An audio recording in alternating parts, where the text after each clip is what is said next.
We're getting closer to the phrase we use, Kabbalah Torah. That formulation appears in Chazal, but Chazal also talk about something else, not just Kabbalah Torah, Kabbalah oil Torah.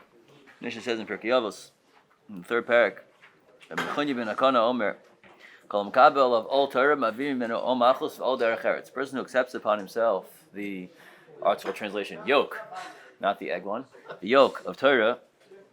So they capital T remove from him all Malchus. The government stops bothering him, and he doesn't have an all of Derech Eretz anymore. Derech Eretz in the Rishonim probably means Parnasa.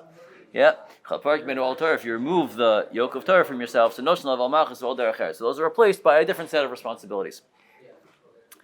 The Rishonim all implicitly are bothered. The Mishnah says in the second parak, Yofes Talmud Torah Derech Eretz. You're supposed to have Talmud Torah and Derech Eretz. So what do you mean? You're supposed to, if you have it, accept the old Torah, so we get rid of the old Derech Eretz. It's supposed to be involved in Derech Eretz.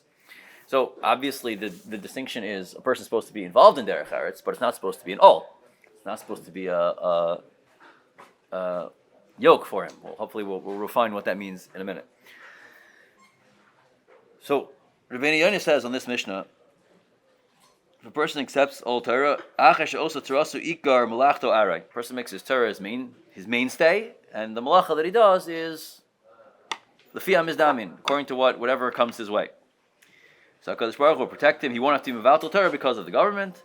Or all derech eretz lo yistarich lasos malacha harbe letzorach panasaso uv'mad yaspik lo l'chtei chiyuso. A person will be able to get to do a little bit of work, and he'll get what he needs. That's a simple point, right? Schar v'onish, a person wants to be involved in Torah, so HaKadosh Baruch Hu will arrange that he's able to be involved in Torah and doesn't need to spend his time involved in other things.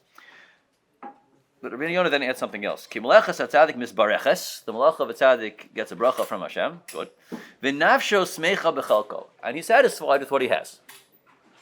That doesn't seem to be schar, right? Samech bechalko is a midah a person needs to cultivate, so it can't be schar, right? Samech bechalko means something you acquire, right? Or in this case, it's a necessary corollary of the fact that your makabel all Torah is you'll be samech bechalko. You can't have it. It's a contradiction otherwise. It has to be that way. And Rabbeinu Yonah doubles down on that. At the end of the Mishnah says, "You parik all Torah." So Rabbeinu Yonah says, "Shu nitra no dei v'torech achar mechios v'lucha l'matzah." He won't be able to acquire that which he wants of this world. Gam ki yimtze'ena lo yismach b'chalko. When he finds it, he won't be satisfied with it. V'chol yamav lehevel yiga lahashir lahosif osher al osher, and he'll spend his entire life in pursuit of the wealth that always eludes him.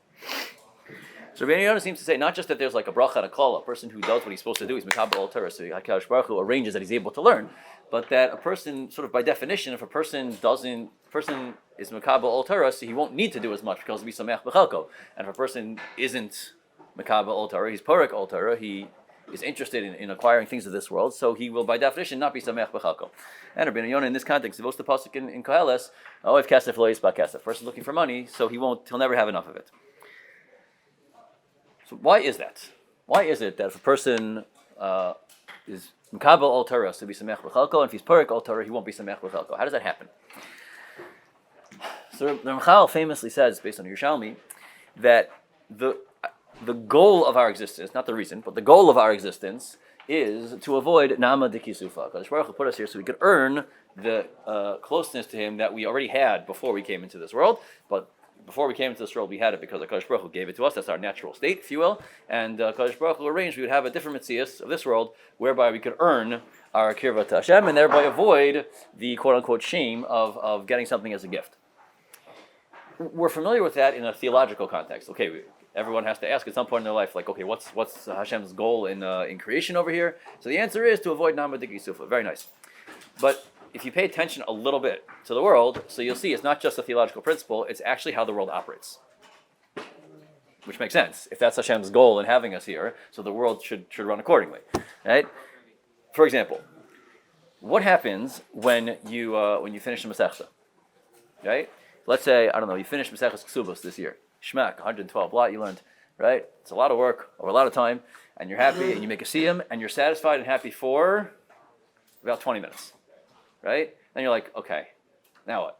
So then you go on to the next Masechta, right? That's what happens, right? So why does Hashem make it that way? Why can't you be happy with the fact you finished Ksubos for 10 years? Because the answer is you'd be happy learning that you learned Ksubos for 10 years, then it'd be 10 years to make another siyum, right? What's driving you to make the next siyum is like, okay, I feel like I have to accomplish something. I have to do something with my life. I can't just sit here with what I've done until now, right? Because the person's not here to be happy with what they did until now. The person's here to accomplish more, right? If that's their goal, if HaKadosh Baruch Hu put you here to accomplish something, to earn something, so of course you can't be satisfied with what you've done until now. That would contradict the whole purpose of you being here, right? So of course it's that way. But the truth is, but it's not just in making siyumim, right? Whatever you decide is your goal, you're never satisfied with it. A person who sets his goal to be masliach as a lawyer, so he'll never be satisfied with how masliach he is as a lawyer, because that's his goal in life. Whatever you put as your goal, whatever your sheaf is, you can never be satisfied with it. Yeah, we touched upon it a little bit last week. This is elaboration, right? You look in Kuntres HaChesed from Dessler, not the first 4 prakim. After that, okay, that's when he elaborates on this a lot. You just have to broaden it a little bit. That's what he's saying. Okay, now. Not everyone's equally driven in all areas, right? If you want to be a matzliach as a lawyer, so you invest your efforts in being a lawyer. If you want to be matzliach as Talmid Chacham, you invest your efforts in learning Torah, right? And some people, their parnasa happens to be as a lawyer, but they're okay. They don't have to be the most successful lawyer, and they're okay with that. And some people, if they're not getting to the top, they're jumping out of their seats. What am I doing here, right? So how does that happen?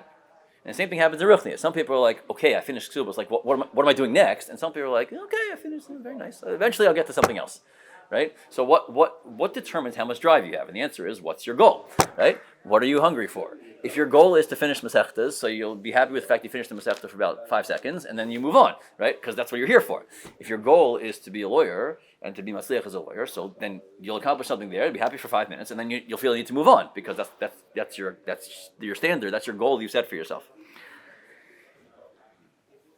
The characteristic we think of when we think of an ol, the thing that comes to mind is pressure, responsibility, and that's certainly true. But there's another salient characteristic of a yoke. Why do you put a yoke on a cow when it's plowing?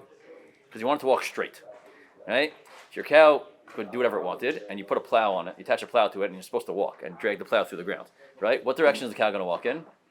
Whatever it feels like, right? If there's ooh, that's an interesting plant over there, the cow will just start walking that way, right? Because what's keeping it walking straight? You put a yoke on, now the cow's head is bent down like this, can't look to the sides, so it can't get distracted. It just keeps walking straight. And what you've done by doing that is you've harnessed all the energy the cow has, and you put it into this task, right? By forcing the cow to do only this, making this the cow's responsibility, you forced it to go only one direction, only to work on one goal. Right? That's what you've done. When a person is makabel all Torah, that's what it means. Yes, it's a responsibility. Rashi writes, mitzvahs lav lehanos nitnu el all al tzavaram. Right? Mitzvahs are a responsibility. They're not here for our enjoyment. That's true. Right? But it also means, if makabel all Torah, that means you've decided, okay, this is my responsibility. Right? Tunnel vision, this is my goal. My goal is Torah. If my goal is Torah, then ma'avir min ol machas v'ol derech eretz. Everything else, every other goal becomes secondary. So then you're satisfied with what you have, because that's not your goal. If your goal, whatever your goal is, you can never be satisfied with. Right? So if your goal is becoming a Talmid Chacham, your goal is to learn, then you'll never be satisfied with it. So if you're Mekabel Ol Torah, by definition, Ma'avir Min Ol Malchus, Ol Derech Eretz, any other ambitions you might have necessarily take a back seat, because they're not your goal. Right? And if a person removes Ol Torah, he makes something else his goal, something has to come in and fill the vacuum. No person can survive with no ambition. Ambition isn't what makes you alive, but one of the symptoms of being alive in this world, pretty much, is striving for something. Right? A person doesn't want to accomplish anything. We call that mental illness. Right? That's when you're worried the person is suffering from depression. Right? If they don't want to accomplish anything, what they want to accomplish, okay, it could be shtuyot, but they want to accomplish something. Right? That's what living fully is. Right? So, what the Mishnah is telling me is from Kabbalah Ol Torah, so everything else becomes secondary. There's no secret. It's an open secret, meaning if you get step 3 feet beyond the Kosei Beis HaMedrash, so you'll see that runaway materialism is a major scourge on our community. Okay, it's crazy. Okay, mamish crazy. Right? Pick your expression. It's there. Okay. Now, you can solve that in one of two ways. One of which works and one of which doesn't. Right? The way that doesn't work, but it's the only thing that many people can do, is try to make sort of force people into a mold. Okay, I know you want to do something bigger, make a bigger splash, buy a fancier car, but it's not right to do it. And that will get you a certain amount of, that will get you a certain way. It won't long term, that's not going to solve any problems. It's going to, you're going to tamp down this expression of it. You'll find a different expression where people can spend their money and make a splash, right? The only way to actually address that is to address it at the root. like everything, you have to address it with education, right? And people have to learn and internalize at your stage, where you are. When you're still in the close base of medicine, you can still think clearly because you're not in any situation, right? Is what do you value? What actually matters? What's your goal? If your goal is if you get your high, you get your excitement out of making a splash, so then that's what you're going to do. If you get your excitement out of learning, if that becomes your all, so then all this other stuff doesn't matter. What do I need it for? Right? Is it or is it not furthering the ruchnius avoda of whatever occasion this is, or whatever thing I need? Right? If it's better for ruchnius, good. That's my goal. So that's the focus.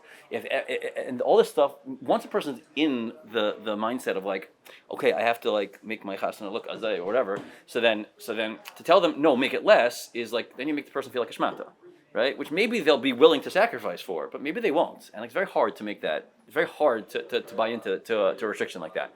The only way to solve that is to solve the underlying emotional conflict, which is say, okay, it's very nice that could be exciting. It could be exciting to have a 10-piece band at my chasana. Could be, right? But why?